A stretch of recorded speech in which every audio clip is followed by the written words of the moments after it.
दोस्तों, इंडिया के हरीश राव को रोहित शर्मा ने सुनाई गालियां, बीच मैच में क्यों भड़के। हिटमैन भारतीय टीम को साउथ अफ्रीका के खिलाफ वनडे सीरीज के दूसरे मुकाबले में करारी हार मिली। सब जानते होंगे उसकी वजह से गेंदबाजों के लिए कुछ खास मदद नहीं मिल पाई थी, लेकिन इन सब के बीच में तेज गेंदबाज हर्षित राणा साउथ अफ्रीका के खिलाफ दूसरे वनडे मैच में काफी महंगे साबित हुए और 10 ओवरों में 70 रन खर्च कर दिए। हर्षित गेंदबाजी देखकर रोहित शर्मा बुरी तरह भड़क गए और बीच मैदान में उन्हें गालियां बकने लगे। ये पूरा मामला कैमरे में हो गया और मैच खत्म होने के बाद हर्षित राणा ने रोहित शर्मा के गालियां बकने पर बड़ा खुलासा किया है। जी हां दोस्तों, बताएंगे पूरी खबर, तो वीडियो को अंत तक जरूर देखें और अगर आप टीम इंडिया के फैन हो तो वीडियो को लाइक जरूर करें।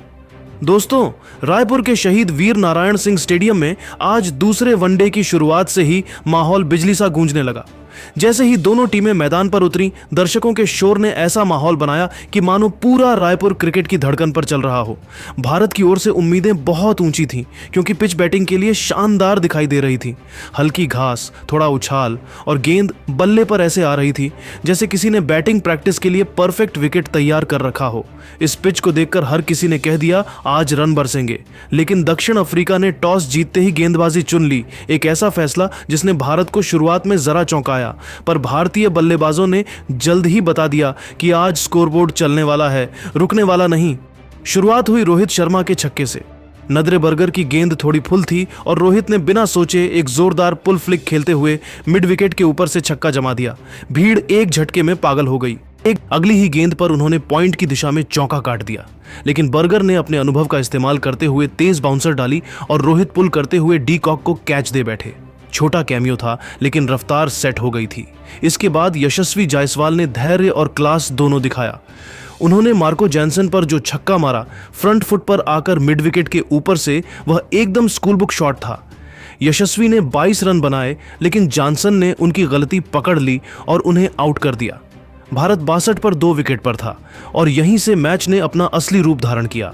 क्रीज पर आए विराट कोहली और ऋतुराज गायकवाड़, और इन दोनों ने मिलकर आज भारतीय पारी को इतिहास की ओर मोड़ दिया। विराट की क्लास के बारे में क्या ही कहा जाए। 7 चौके, 2 छक्के, हर शॉट पर टाइमिंग ऐसी कि गेंद मानो उनके आदेश मान रही हो। केशव महाराज पर उनका लॉन्ग ऑन वाला छक्का तो ऐसा था कि कैमरे को ऊपर उठकर पकड़ना पड़ा, गेंद हवा में जैसे गायब ही हो गई। मार्क राम की स्पिन पर विराट ने जो अंदर बाहर का शॉट खेला, एक्स्ट्रा कवर के ऊपर से, वह शुद्ध कला थी। 93 गेंदों में 102 रन कप्तान के अंदाज में, दमदार क्लास के साथ। दूसरी तरफ ऋतुराज गायकवाड़ आज एक नए रूप में दिखे, एलिगेंस प्लस अटैक। उन्होंने 12 चौके और 2 खूंखार छक्कों के साथ 83 गेंदों पर 105 रन ठोक दिए। जॉनसन की शॉर्ट गेंद पर उनका स्क्वायर लेग के ऊपर से उठा हुआ छक्का, भाई वह तो बस क्लास की मिसाल था। महाराज की थोड़ी सी फुलर गेंद को उन्होंने ऐसे उठाया कि गेंद सीधी लॉन्ग ऑन फील्डर के ऊपर से खड़े खड़े निकल गई। उनकी टाइमिंग आज किसी कला से कम नहीं। जब ये दोनों सेट हो गए, दक्षिण अफ्रीका की गेंदबाजी पूरी तरह बिखर गई। एंड्रेबर्ग, एनगिडी, जेनसन सभी के ओवर में चौके छक्के लगातार गिरते रहे। और फिर क्रीज पर आए केएल राहुल, और उन्होंने भी 43 गेंदों पर 66 रन की ताबड़तोड़ पारी खेलकर गेंदबाजी को पूरा टुकड़े टुकड़े कर दिया। अंत में भारत ने 50 ओवर में 5 विकेट के नुकसान पर 358 रन बनाकर दक्षिण अफ्रीका के सामने एक पहाड़ जैसा लक्ष्य रख दिया। लेकिन असली कहानी अभी बाकी थी। अब बारी थी चेज की। दक्षिण अफ्रीका इस 358 के विशाल लक्ष्य का पीछा करने उतरी और शुरुआत थोड़ी घबराहट वाली रही। चौथे ओवर में ही क्विंटन डी कॉक को अर्शदीप सिंह ने आउट कर दिया। गेंद ऑफ स्टंप के बाहर हल्की मूव हुई। डी कॉक ने ड्राइव करने की कोशिश की और पीछे कैच। भारत को लगा कि ऐसे अब दबाव में आएगी, लेकिन असली जवाब तो अब भी आना बाकी था। तेम्बा बावुमा ने आते ही भारतीय गेंदबाजों पर अटैक कर दिया। कभी बैकफुट पंच, कभी कवर ड्राइव, तो कभी तेज रनिंग। उन्होंने 46 गेंदों में 48 रन ठोककर चेज की रफ्तार को बढ़ा दिया। प्रसिद्ध कृष्णा की एक शॉर्ट गेंद को उन्होंने मिड विकेट के ऊपर से मारकर छक्का जड़ा। वह शॉट देखकर भारतीय फैंस भी सिर हिलाते रह गए। बावुमा आगे बढ़ रहे थे, लेकिन प्रसिद्ध ने उन्हें फंसाकर आउट किया।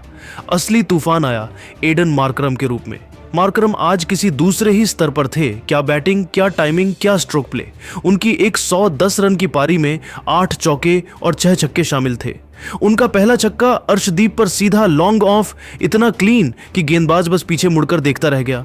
फिर कुलदीप यादव की गेंद पर उन्होंने लगातार 2 चौके और एक छक्का मारा। गेंद घूम रही थी, लेकिन मार्करम की आंखें जैसे गेंद को पकड़ लेती थीं।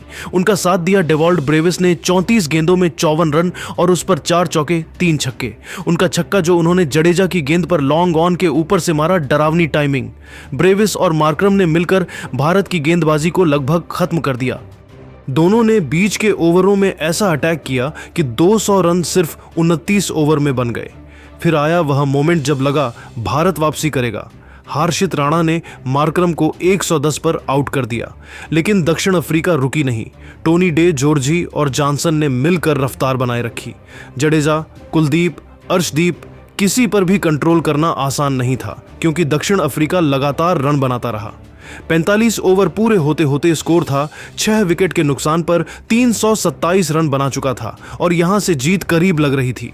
और अंत में कॉर्बिन बॉश और केशव महाराज ने समझदारी से बल्लेबाजी कर साउथ अफ्रीका को 4 विकेट से जीत दिला दी। दोस्तों, इस मैच में असली रोमांच 37वें ओवर में देखने को मिला, जब हर्षित राणा ने एक ही गेंद में 10 रन दे दिए। जब उस ओवर की सिर्फ चौथी गेंद डालने के बाद गेंदबाजी लाइनअप पर लौट रहे थे, तब रोहित शर्मा ने उन्हें बीच में ही रोक दिया। रोहित शर्मा ने हाथों के इशारों और जोशीले अंदाज में उन्हें अपनी गेंदों की लंबाई और दिशा सुधारने की सलाह दी। इस दौरान वहां दूसरे तेज गेंदबाज प्रसिद्ध कृष्णा भी आ गए। रोहित शर्मा ने कुछ समय तक दोनों को काफी समझाया। वो काफी नाराज भी नजर आ रहे थे। इसका थोड़ा असर भी दिखा और एक गेंद पर जो 10 रन लुटा देने वाले हर्षित राणा थे, उन्होंने आखिरी 2 गेंदों पर सिर्फ 1 रन ही खर्च करने दिया।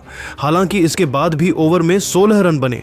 अब आपको बता दें कि हर्षित राणा की तुलना पाकिस्तान के हरीश राव से इसीलिए की जा रही है क्योंकि आपको याद होगा किस तरह वो प्लेन का इशारा करता हुआ तेज गेंदबाज एशिया कप में अपनी गेंदबाजी से पाकिस्तान के हार का कारण बन बैठा था।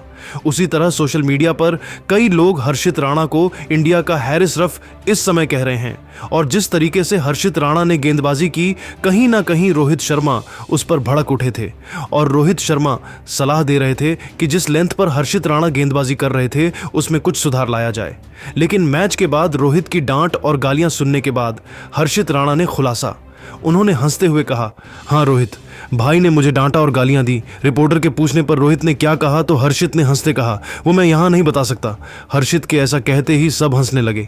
खैर, अभी तक उन दोनों के बीच में कोई मनमुटाव वाली बात ऐसी सामने में नहीं आई है। दोस्तों, आपको क्या लगता है भारत की इस हार का असली विलेन कौन है? कमेंट करके अपनी राय जरूर बताएं और ऐसे ही रोमांचक वीडियो के लिए पाने के लिए हमारे चैनल को सब्सक्राइब जरूर कर लें।